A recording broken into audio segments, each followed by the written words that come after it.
Welcome to the Jason de Sousa Show.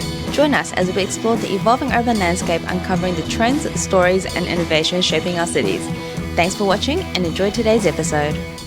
This is the Jason de Sousa Show with me, Jason de Sousa, and it is my great privilege to welcome Michael Zorbas to the show. Michael, welcome. Thank you very much, Jason. I am delighted to be here. Well, you should be. You should be. So you and I have known each other a tremendously long time. We were colleagues for a period of time. You were a client for a while. Well, that's true. You know, while you've worked at most of the property companies in Australia, and now you are the CEO of the Property Council. Yes. The pinnacle of the property sector. It is a great privilege. Well, and you do it so well, I might say. Now, most people know you for your beautiful voice, but actually, you are actually one of the great property experts. Michael, how did you get into doing what you're doing? I narrowly avoided a job in the Defence Department because my dad said, go and work for Jim Service, who just so happened also to have been the president of the Property Council. And so over time, I came to work for Peter Verwer, then the CEO, and then on and off through Stockland and Lendlease and other companies, and back to the Property Council again. That's right, you were here before years. for a while. Yes, right? Yeah, that's right. Yeah. This is actually my fourth tour of duty. Oh, is that right? Well, you know, a great schooling to become the chief executive. Yeah. And what is it like now being the kind of national chief executive? Because as I understand it, for the Property Council, you've got state divisions, and each is focused on state issues, but you're focused on the entire country. How does it work? Because you've got a large membership as well. We've got a broad church. There's 2,600 member organisations and roughly the same number of individuals who are on our committees around the country. Very strong executive directors in each of the states and territories, as well as some specialist divisions.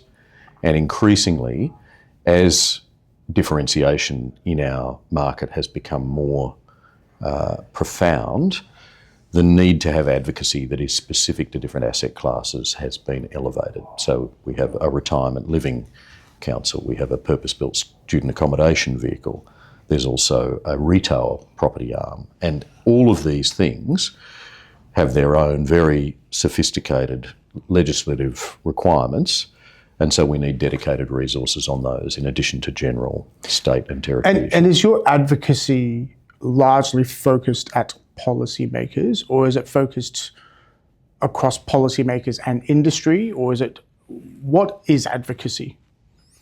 Advocacy is the sum total of our members' expertise and their needs for their businesses. How do they grow in a market, particularly in relation to investment settings, planning, and productivity? And productivity might include things like skilled migration as well, because that's a big we'll get to that driver. Yes, no doubt we will cover all of these areas. But that holy trinity is really what our members tell us they need. And it's pretty consistent around all the states and territories, at a local government level, at a national level. If policymakers, by which I mean elected representatives and the public service, are thinking about how do I make investment settings better, how do I make planning better, how do I increase the productivity of this sector through light touch, intelligent, performance-based rules, then we're winning as a sector. At the heart of our national strategy are those three very simple messages. We want better investment settings, better planning and better productivity, which includes that element of skill migration, which is absolutely essential to the future of this country. And without traversing any of the stuff that we're going to talk about later on, the fact is we've got a very unhealthy debate at the moment, and organisations like the Property Council, I think, have never had a steeper hill to climb on behalf of their members. You know, this is really an extremely fragmented, economically illiterate series of parliaments and parliamentary players that we are dealing with,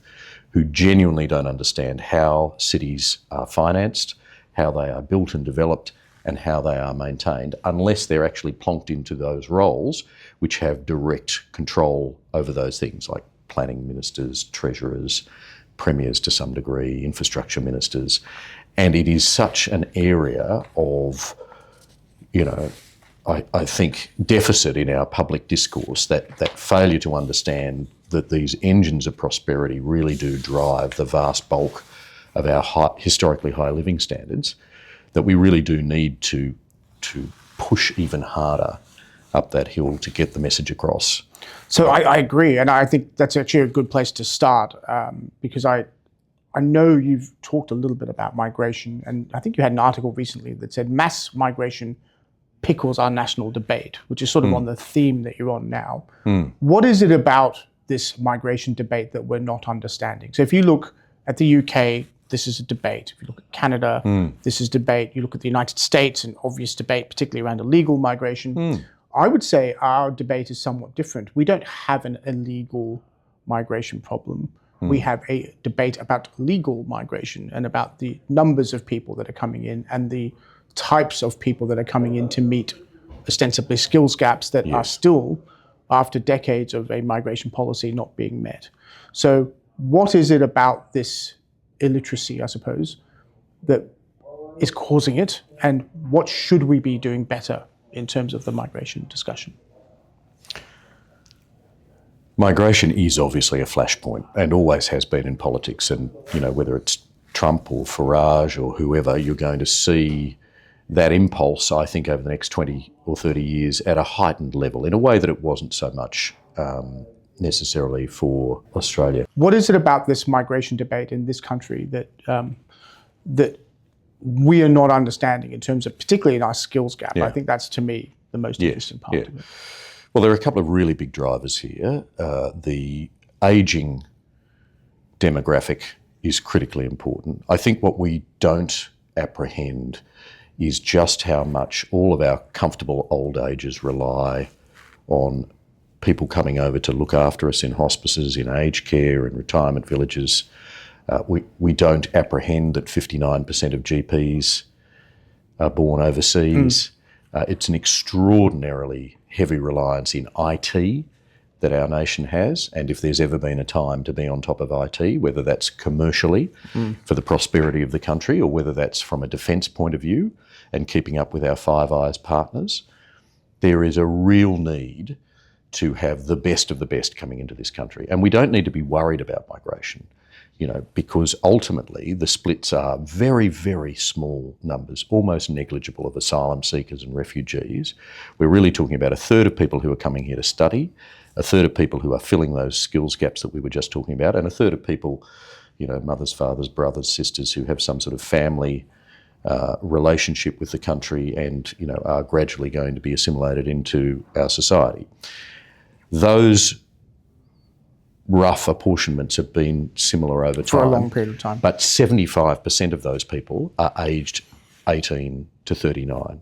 And it's critical to remember that every intergenerational report that we've had at a national level, what the federal government relies on to set policy in the longer term, those 10 and 20-year horizons that we should be thinking about, says we're getting too old too quickly, our tax base is shrinking, and we don't have enough people to do all of the different sorts of jobs, from the unskilled through to the highly skilled like IT and GPs and so forth, across the economy. We cannot keep up with that demand. And yet we're now having a federal debate about reducing those numbers in some way, shape or form. No one's particularly clear on exactly where they're going to cut, but those drum beats are drowning out all the sensible thinking that needs to be had, because we actually need to plan for a country of 60 million people in the next 50 years. We've got to think about where they're going to live, how we're going to sensibly densify, where the infrastructure is going to go. Are we just going to remain big capital city oriented, or are we going to sensibly do polycentric cities within the larger urban areas? Start to think about the Ballarats and the Bendigos, where I come from, as part of a Melbourne continuum. Are we looking at the Newcastles and the Wollongongs as part of the Sydney continuum? What other large advanced economies have had to do as they've become larger? Are we even going to think about new cities? We've only had the Gold Coast in the post-war era really pop up as an option for people to live. And so what sort of planning is required for that? How do we then, fill in the missing middle in the existing conurbations to make efficient use of that, noting that's more expensive, by the way, than building on the peri-urban fringe or in a regional centre. All of that planning is the antidote to the anxiety that people have about large numbers of people coming into the country, which, again, chicken and egg, is absolutely essential to your and my health, medical care in our old age, our IT needs, and all the other services that are provided across, whether it's in retail, it could be hairdressers. you know, So I think a counterpoint to that, I agree broadly with that, right? The counterpoint to that is that first third you talk about, where we have consistently, since I served in government many years ago, have had 1 million plus Australians of working age on an unemployment benefit of some kind of welfare benefit, and those entry-level jobs being filled by migrants who have come on student visas. It seems to me that that is the area of concern in this migration debate, or is that just me being selective in what I'm hearing in the sort of media? Look, I mean, I think there are always going to be challenges about what level of education you're hiring for. So if somebody does come from somewhere else and is a specific fit for a particular kind of work that we haven't trained our people up to do, that is a genuine policy dilemma. But again, it needs to be sorted out at the level of footnote policy, not at a headline debate about where... I agree, yeah. So, but we've tried this for decades. So you've got all the job skills councils, you've got report after report. We don't have boilermakers. You know, I went to a factory in South Australia where they said, look, we'd love to produce more, but we can't find boilermakers. They're all going off to work on AUKUS submarines, right? So we can't make anything else. So these are not new issues for us. No.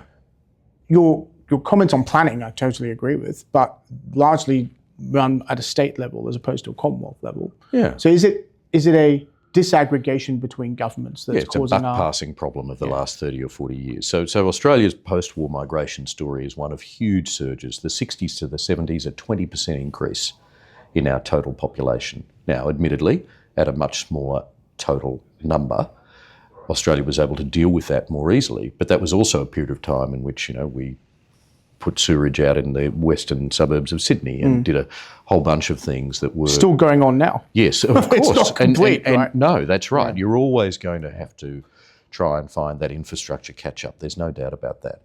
I always laugh, when I was involved with the WestConnex motorways, you'd remember well, when you were at Lend-Lease and I was in government, the marketers came to see me when we were doing the financing and this is what we're going to do. And they said, we're going to present this motorway as the future. This is the future. I'm like, guys, the UK finished this motorway network in the 1950s. And we have a M4 that terminates on Parramatta Road. And this is somehow the future. What am I missing? Well, they might not have seen Rob Sitch's Utopia. So I've watched a lot of that now. And it's very, very painful. And I've just been rewatching Yes Minister and Yes Prime Minister. Well, I've been watching it too. You cannot believe how prescient every single thing we are going to talk about today has been addressed before, and the themes are the same.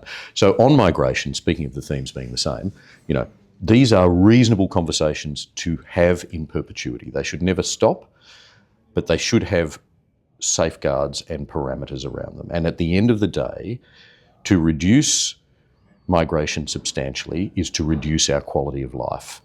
And to have done so at any point in the last 80 or 90 years would have done that to the Australian economy. Now, sensibly, we have kept on moving to the degree that our economy requires, most of the time in relative synchronisation with that demand. We haven't kept up the housing and the planning. And this is my big whinge, and I say this to all of our political viewers. This is said without rancour, but politicians have failed on housing in particular over the last 30 years. And that's because it was too hot to touch, because NIMBYism said we should only ever have quarter-acre blocks and nothing else, and it shouldn't be anywhere near me. I'm all for density as long as I never, ever see it in my life. And that really has restrained our ability to plan our big cities properly. So we're missing these huge middle rings that should be 2 or 3 stories in many cases.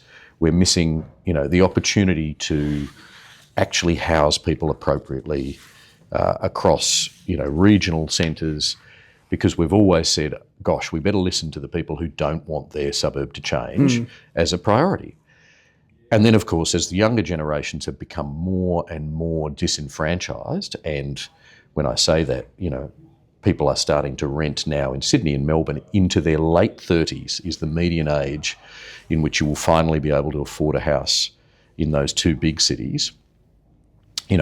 governments have eventually got negative feedback from a new voter demographic that's come in, and the Greens have irresponsibly appealed to them and said we're going to cap rents and stop this and stop that, while also because those evil landlords are stealing from them. Yes, while also being the main opponents of productive extra housing supply. We like dog parks, not houses. In most suburbs, in Brisbane, in Sydney, in Melbourne for years. I mean, it's quite a scandal, actually, just how anti-development they have been, and therefore anti-supply they have been. And then at the other end, when there's not enough supply and the rents go up, they want to cap the rent. So it's a sort of magic money tree mindset where government's going to gold plate all the solutions to everything, but they'll actually really put the handbrake on the private market, which is just crazy because it's 97% of the solution. And the thing that's most concerning is that they're putting that handbrake on in multiple ways. In regulation, in taxation, in rental caps, in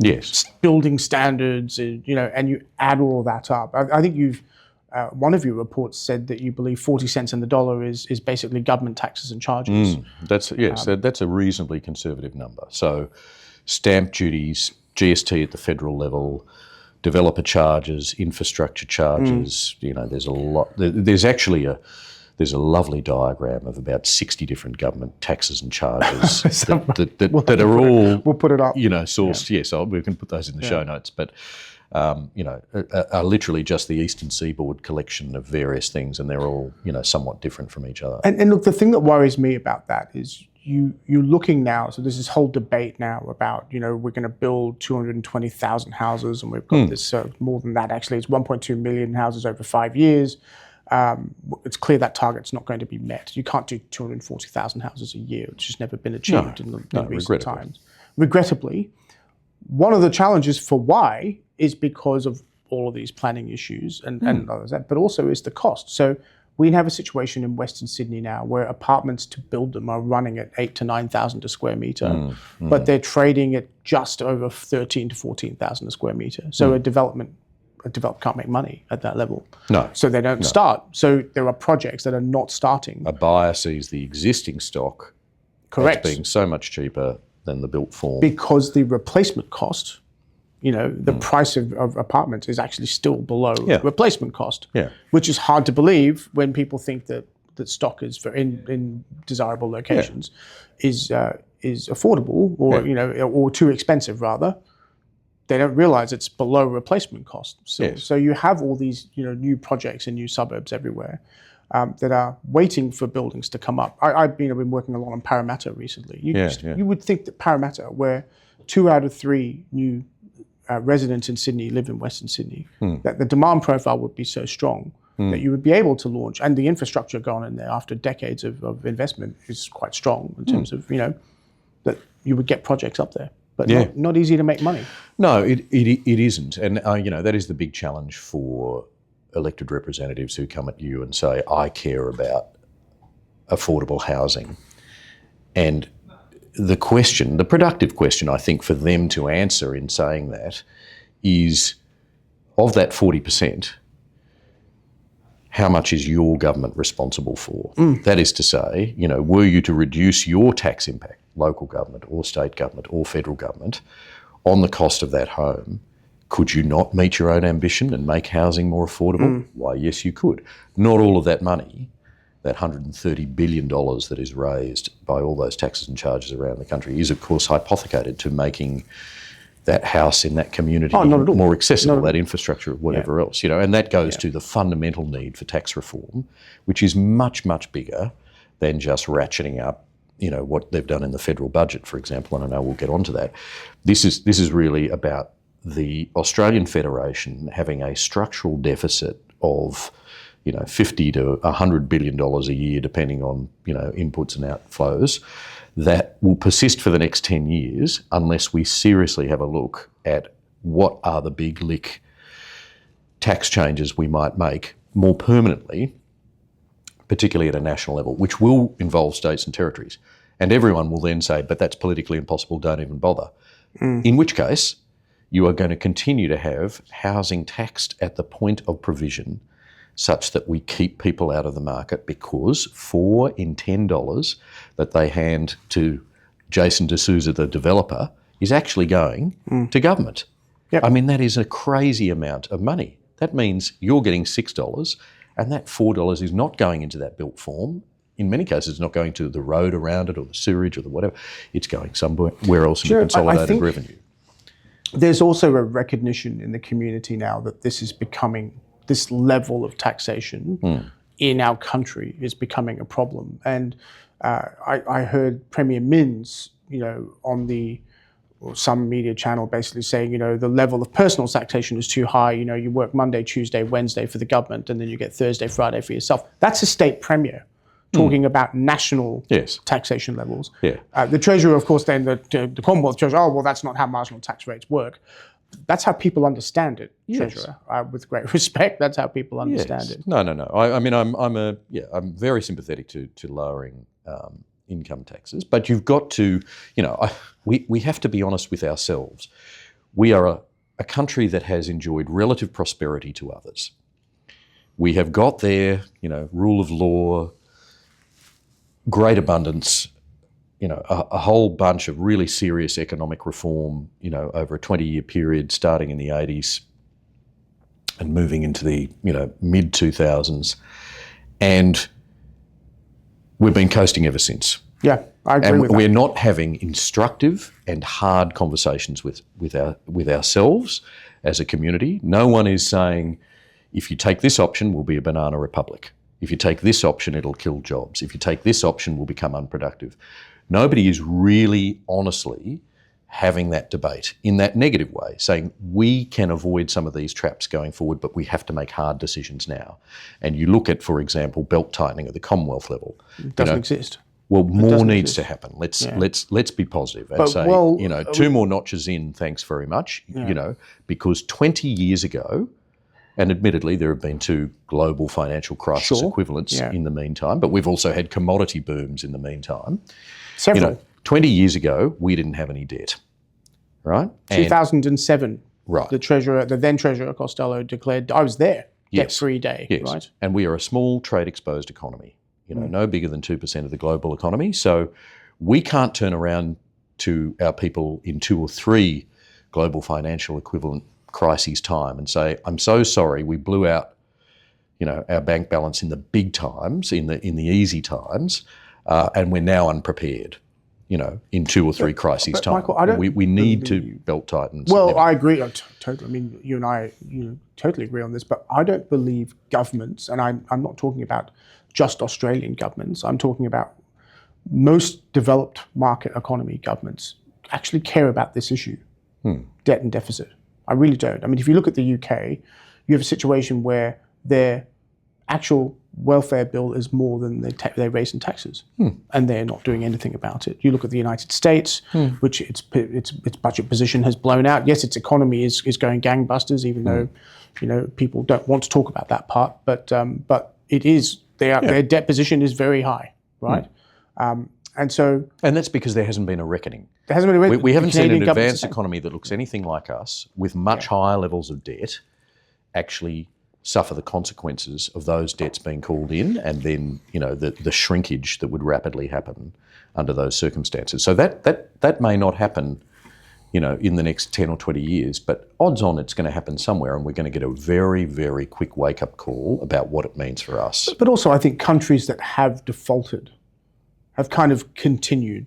Greece, Sri Lanka, they have defaulted and they're still there. I mean, they're fine. And Greece within the loving embrace of a much larger economic community. Correct, right, which had to bail them out. But I think from our perspective, from an Australian perspective, what worries me, and your point is salient, is we have enjoyed the good times for a long time. Our probably mutual friend Eamon Fitzpatrick has a line that he says, there's only, we as Australians enjoy good life or better life. We don't think of anything else. It's good life or better life. And so when we look at our budget position and we look at the tremendous gifts that we give ourselves in our social services and our education system, and all of that is wonderful, we never think about how do we earn the money to pay for it. And we just, or what else do we need to give up in order to get these other things that we want? It has been a long period of time since then. And it's very, very hard not to look at the budget the most recent one, and not talk about it in the context of, hey, we want all this stuff, we better get more money to get it. And that is the reason why we have this whole range of new taxes. And we had said, and when I agree with you, that these things are political impossibilities. Negative gearing, capital gains tax reform were both seen as that. This government has proven that perhaps it isn't. And I look at it now and I go, well, I think it's fair to say in the market that it was a very big surprise that the government, the Commonwealth, extended these tax changes for capital gains tax and for, in particular, to shares and business sales. I just cannot understand why they would do that. So we have a situation now where we now enjoy the highest capital gains tax in the world and amongst the highest personal income taxes in the world, while breathlessly also saying that we should be a competitive, innovative economy where people want to grow business and invest in ourselves. And I made a comment on one of my videos while I was overseas that my hometown, Hong Kong, is 16% progressive income tax. That's a top. No capital gains tax, no land tax, no stamp duty, and a very low business tax. Where is it better to locate, Australia or Hong Kong? Oh yeah. And so it gets to a point where our standard of living and the beauty of our country might no longer be worth the cost. It is interesting. I mean, I've got a great deal of sympathy for, the bones of the welfare state that we have in Australia being stronger and thicker than they might be in other economies. I will talk selfishly from my own members' perspective when I look at negative gearing, capital gains, self-managed super funds being extracted out of housing investment.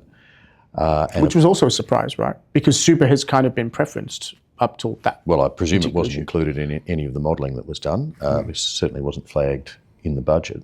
And then, of course, the discretionary trust changes. Yeah, which for businesses... Well, which for business that's planned on one thing and remembering that those were not flagged in any way, shape or form. No, none of this was. No mandate sought and no pre-budget positioning, which makes that original, economic reform roundtable look like essentially a large exercise in tax hiking, planning and seeking a mandate to do that. Yes. Which of course it could never really, supplement what should have been, an election manifesto. It should have. I mean, these matters should have been taken to an election. Yeah. And I think even the government would probably privately acknowledge that. Well, perhaps. Certainly the modelling that's been done would seem to have radically underestimated the impact. I think there's a big difference between Treasury saying, in all likelihood, we will enjoy 2% less growth in house prices. Yeah.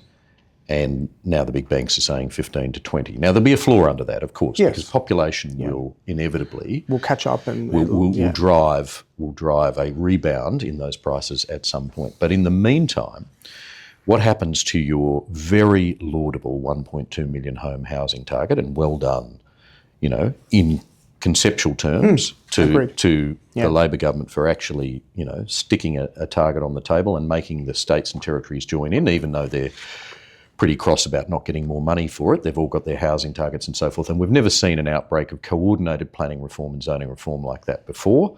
And it's all down to that clever targeting and planning. But why cut against that reform so radically and tax the absolute daylights out of the very property companies, particularly, small and medium-sized ones that are structured as trusts, in legitimate vehicles that they have planned to be in for decades, and a lot of that is about capital structuring and rolling in and out of projects and very legitimate uses. Why surprise bomb them from a clear blue sky at a time when you're already behind on those housing targets and you can see that these markets are, being absolutely cratered around the country right now? Not a permanent state of affairs, but we don't know how long it's going to last. Why would you introduce new changes like the discretionary trust changes? Why wouldn't you grandfather those? Why wouldn't you, be reasonable in the context of hurting all of those businesses that are busy trying to make those FISOs that you were talking about stack I look at them every day and they're not stacking, right? And you wouldn't. Yeah. You just would not do that. So this is overreach. And, I said rather too kindly at the time of the budget, it's a wild roll of the dice. I think it's a very damaging roll of the dice because right now, project FISOs are frozen, new developments aren't coming out of the ground, and you're going to have this big gap. We don't know how long it's going to be. Is it 3 months, 6 months, 9 months in housing development in particular, which you just could have avoided by sensibly grandfathering some of these later changes. And so this concern, this real tanking of market confidence means that the sales suites of my members across the country are eerily quiet right now. Eerily quiet. People are not buying, they are worried about what's coming next and they can't tell. And I've got no guarantee that there aren't going to be more changes in the May 27 budget.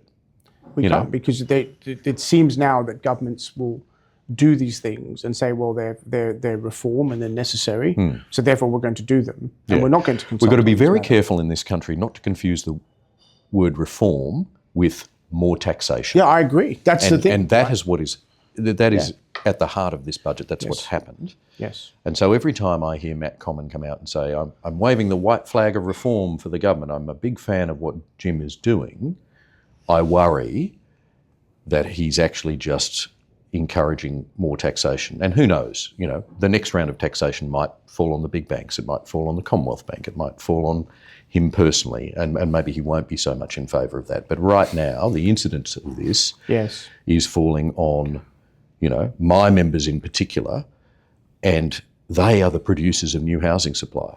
So you've really got to be careful about how you specifically target each one of these tax changes and try and minimise the harm, even if this was the best use of our tax reform, political capital, which I very much contest, a broad-based GST with a better safety net at a higher rate, a much higher rate, it's probably well in excess of 15%, to be honest, is where you start the conversation. You can have conversations about how we extract commodities, et cetera, et cetera. They all have implications about investment from overseas too, so you've got to be very cognizant about that. But that's what reform might look like. This is just higher taxation in reality.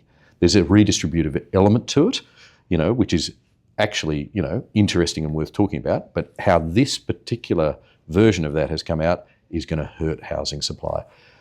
Even the Treasury modelling says that, and it's been too conservative. They didn't pick this huge decline in house prices. I assume they didn't because they would have been honest about it on budget night. Surely tell me they would have been honest about tanking the market 15% from the dispatch they box. did say there'd be a decline in house numbers, which I was very surprised, right? Because the narrative around homes, that's right. So the narrative around the budget was that all of these changes, and we focused here on housing, but I go back to the tax on trusts and the tax on capital gains for business sales, which to me are really problematic as well. I look at the broader, and it was all tasked around this, well, we need first home buyers to be able to access housing. And you've seen members of the government come out and say, well, house prices are falling, so therefore it's more affordable for people to buy houses. And that's true. So again, providing a counterfactual wasn't that the purpose of these policies? Well, the Commonwealth Bank's numbers from yesterday, 8.9% down on owner-occupier loans. So that doesn't seem to gel with those talking because they're points. lending less, right? And, I think the problem is, the reason why we're seeing some of these things, particularly the understanding of how trusts work, is that I don't think the civil service really understood how the property sector uses trusts to own development sites, to run development projects. Like, I don't think they understood all that. This is all done in the context of people are structured in trusts and they are paying out income to people on lower income tax rates, and therefore it's tax avoidance. So, I think there's a group of people in the sort of academic, institution, think tank community that see these sort of vehicles and say, well, no, this is just tax avoidance. We should stop that because these people are tax avoiding.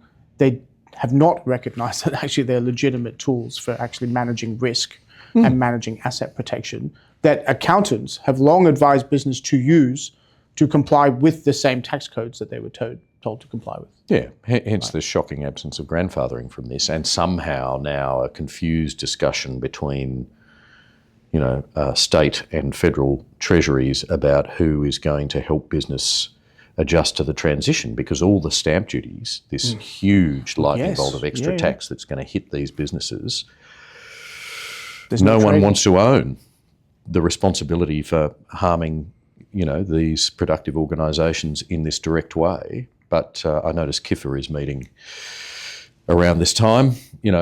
Perhaps they'll give us an answer on who's well, maybe, manage and the so cost of that's the a transition. very good point you make around the fact that state treasuries are very unhappy with this, right?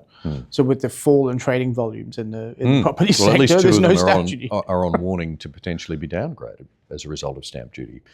So those are potentially, some would say, temporary issues that population will eventually, put a floor under. The problem is, again, the supply gets lost in the interim. There is a reduction in the volume of supply, and it probably ends up looking like more than 70,000 homes, to be honest, based on the severity of the downturn and the feasibilities not stacking. And the other element of that, and we haven't touched on it, but we should, is the cost of labour.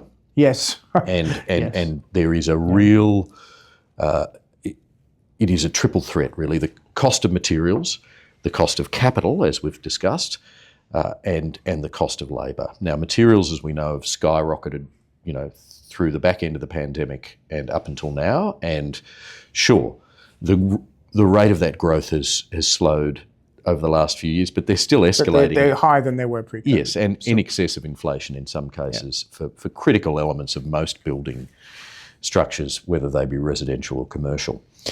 And then you've got labour costs, which just keep on going up. Now, there's something there, of course, about the very unhealthy relationship between a bunch of the construction unions who have operated for more than a decade on the very edge of legality, if indeed at all in legal manner, at the very top end over time. That's been temporarily suppressed by the administrator.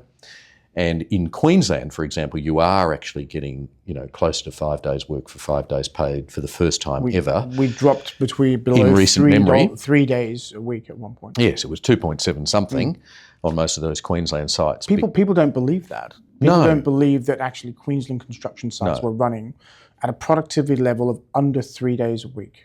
No. And yet it was, yes, absolutely universal experience across that CBD, and caused a number of big players to say, I can't afford to do, for example, high density residential here because, can't build it, can't afford it. You can't afford to pay anyone 5 days a week for 3 days work, regardless of what their job is. There was a Utopia episode on that, actually. The Rob Sitch says, that guy earns more than a high school maths teacher, and he's holding a stop sign. Yes, and those numbers have increased. That's right. I did find that quite since that show was made. Anyway. Yeah, great show. But to that point, you can't have that runaway escalation out of whack with all other, wages and salaries in the economy, out of whack with inflation, out of whack with everything else, and expect that we can still produce new buildings at a cost that the consumer can afford. So this hurts directly the buyer of a new home, the utiliser of a new commercial office space or a retail shopping centre, and then all of that gets passed on to the renter, the tenant, and the customer. Which all of that contributes to more inflation. Yes. And then so we've got to get on top of that as a nation, or we won't be able to make the next generation of buildings financially viable or affordable for us as individual taxpayers and customers of businesses and renters in other people's properties. So it's fair to say then there's a fairly big disconnect between the current policy settings that we're seeing at the Commonwealth level and in some states. In particular, I think, particularly Victoria has been highlighted recently with some of their policy positions. And what a lot of the market is feeling. Yeah. Right? So from a PC... Can I also take you there, though, on language? So it's not just about the settings. Now, in Victoria, it's got a debt mountain. It's got, heavily corrupted processes around some of its projects, not just the big build, but more broadly. And there are really big questions there. Was it $1 billion worth of corrupt behaviour or $15 billion? Once it's at $1 billion, that's too much, as far as I'm concerned, with taxpayers' money. 100%. So they've got these really, really big challenges and no particular plan for dealing their way out of it at the moment under this government prior to the November state election. But language matters here too. And what is critically important that we don't fall back into, and both sides federally have been guilty of this, previous coalition leaders and the current government has been talking this week about, barefoot investor commentary around landlords and this and that and the other. And that divisive conversation, as though the job creators in the economy are somehow your enemy and government is somehow the Robin Hood who is going to take money from them, and that's a good thing. And redistribute it to the good people. Yes. The bad people will pay and the good people will get the money. Which actually means take money away from creating more jobs and shrink the size of the economic pie. Yeah. That's the read-through on But that. still divide it up. That's been the rhetoric that has dominated Victorian politics under the Andrews-Allen continuum for 10 years. It's a hard left agenda. It was never announced as that. That government didn't come in and say, we're the opposite of Hawke and Keating. We repudiate Braxton Brumby. Prior to the pandemic, they had some control over their balance sheet. And I thought, we're doing an okay job on projects like level crossing removal and other bread and butter issues for Victoria, hospitals and education, which really should be where they should have stayed. They got into the pandemic, had a series of cabinet brain farts on an absolutely gargantuan scale, designed up out of the view of most of the public service the 20 or 30 year too early suburban rail loop, seemingly on a very political mandate, going through key electorates on a basis which would not necessarily have been designed by the public service. So huge warning lights there from the Auditor General, the Ombudsman, et cetera, over the governance of all of that. At the same time, the CFMEU in that state exporting its absolutely terrible menace ideology to other building and construction unions around the country. They've let all of that slide through. Construction costs have gone through the roof. Government's gold plating these huge and arguably untimely infrastructure projects. Even if you believe in the suburban rail loop, you think it's a project that's really suitable in 30 or 40 years' time when Melbourne's twice the size. So you're certainly sequestering, corridors and looking after land use and planning and so forth and so on. But that was a very big project to take on with a state that's got $200 billion and climbing in debt. They will be $10 billion a year in debt interest payments alone in the next couple of years. It's too much. And the Commonwealth will have to support them. So if you take a mindset into that, my general point being, that you are the Robin Hood and everything you do has to be gold-plated statism, which is a real repudiation of the clever governments of Hawke and Keating, of Braxton Brumby, and an absolute anathema to the Peter Malinauskas or Chris Minns or Roger Cook mindset, just to choose other Labor state governments. Because they're not all the same. I think that's a very important point. Not all state governments, regardless of political party, behave the same way. Yes. So you do have a particular mindset in a Victorian context, for example, and how that government has been run relative to how, say, the South Australian government is running right now. And so they're the same party. The Commonwealth, the Federal Labor Party has to remember that where Labor is successful, it's about growing the pie, then dividing the pie. Not dividing the pie first. It's got to be about growing the pie. So I agree. I think it's fair to say that the current policy of the Commonwealth on tax, which has been to increase taxes substantially on housing, business, shares, any real path to earning. Increase taxes where they have a damaging incidence. Where they have a damaging incidence on the economy, which I'm not sure they agree with, but I think the market has spoken about that. The business community certainly does. I think the market more broadly does.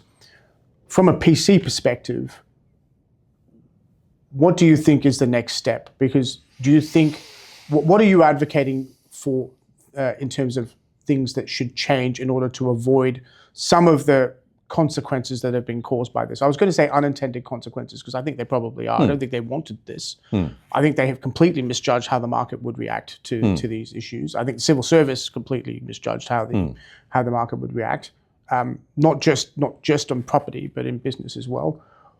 What is the next step? Yeah. Once you stack on top of the neg gearing and the capital gains taxes and the SMSF stuff as far as hurting housing supply goes, and you then add trusts, I would definitely flush trusts down the and toilet. they're consulting on that at the moment. So there's a way out of that. But that is just too much on top of everything else, and we're seeing the impact on market confidence, and therefore we'll see that impact on new supply. If they don't do that, then at least grandfathering. For goodness sake, protect those businesses that have gone into these lawful structures with every anticipation in this political cycle of no change. This change was absolutely unflagged, no warning, no business preparation timetable, et cetera, et cetera. You would have to grandfather if you were being reasonable.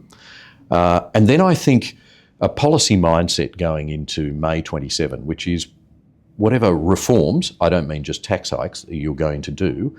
If you are going to do tax hikes, do no harm to housing should be the rule. You have already factored in a minimum 70,000 housing supply hit with the changes, which relates to the whole migration debate we were talking about as well. Truss, right? Okay, and so that's where you invite real trouble for the economy, because we'll get to the next election, there won't be enough houses built. The Greens will come up with their magic pudding solutions for all of that, which involve shrinking us down to 19th century levels of economic activity.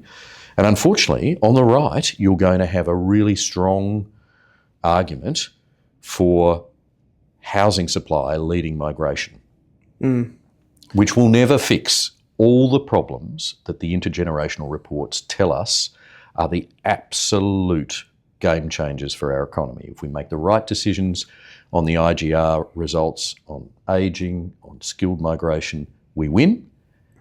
And if we don't, we lose. And we lose for the rest of the century if we don't have the right people, building what we need. And by the way, when I say this, think about the fact that over the last 20 years, well, at least until 2021, the 20 years preceding that, 1.8% of the people coming in from a skilled migration pathway were hypothecated to a construction job. Yes, that's true. It's a tiny percentage. It's too small.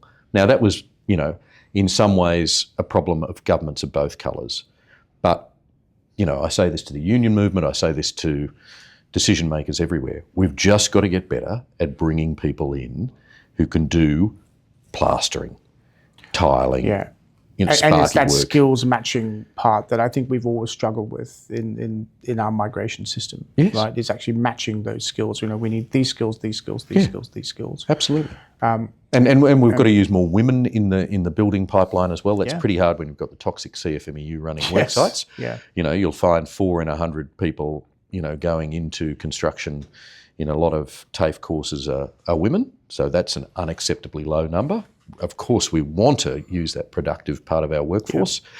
Just need to get rid of the toxically bad and unlawful behaviour on work sites. And I will add, I think we do really need to focus on people of working age who have the capacity to work, being enabled to work. I've always been passionate about this issue because a job is your pathway to success in life generally. I think if you are long-term unemployed, the sort of societal impacts of that are terrible for families, are terrible for individuals more broadly. And so whatever we can do to support people into work, particularly entry-level work, we should be doing. And I think that is one of the challenges of the migration debate. I think is and I know how do we give Australian people an opportunity, existing citizens that pathway, and it's not just Australia. It's again the UK, the same debate, right? The same debate in the United States as well. Like it's not. I keep bringing that up because I think our problems are not uncommon. No. They are being felt by other similar jurisdictions to us. Yes, but I don't want to let our local decision makers. No, I don't. I'm certainly not. And here's why. Here's why. We're a small nation, so we can govern ourselves pretty easily. 28 million people puts us in the mid-50s in terms of global population size. We're somewhere between 10 and 14 in terms of global economic output, depending on how you measure it and when you measure it. But a rich country by all global standards. And at the same time, we've got this huge landmass. Now, not all of it's productive, but it is still the 6th largest physical entity on Earth as far as nation states go. Wow, those are some big advantages. Yes. And so when you say, yes, this debate is happening elsewhere, these countries have a much worse starting position than we do. 100%. They've got greater wealth disparity, they're often smaller in physical landmass, or they've got much higher populations. So I'm not going to let all those local politicians of ours at any of the three levels of government off the hook in the way that you might accidentally do if you said, well, everyone's going through these debates, because we have advantages, radical land advantages, relative wealth advantages, and a low population advantage that makes us easily governable. This is not a difficult country to run by global standards.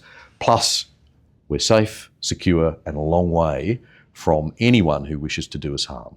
This is what I pitch to investors normally, right? Although it's becoming increasingly difficult to do so when the taxation rates here keep adjusting by surprise.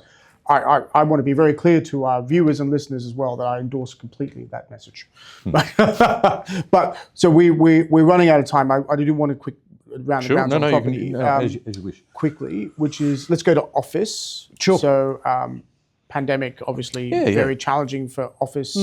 I think we're starting to see a lot of trading of prime office, which is great, but being C grade sort of more difficult. What are you seeing? And just for your viewers, 10.2% in that premium CBD, that vacancy's going down, and that's an attractive story for the next 5 years. That's a very and even those states like our Victorian friends who were trying to legislate work from home, the new premier all of a sudden has kicked that down till after the election, even though the opposition supports it. I do think that's a sign that people are recognizing now that this forcing of a legislative right of working from home is actually has severe economic will damage the economy. I think they're seeing that. So I think that's a highly positive thing.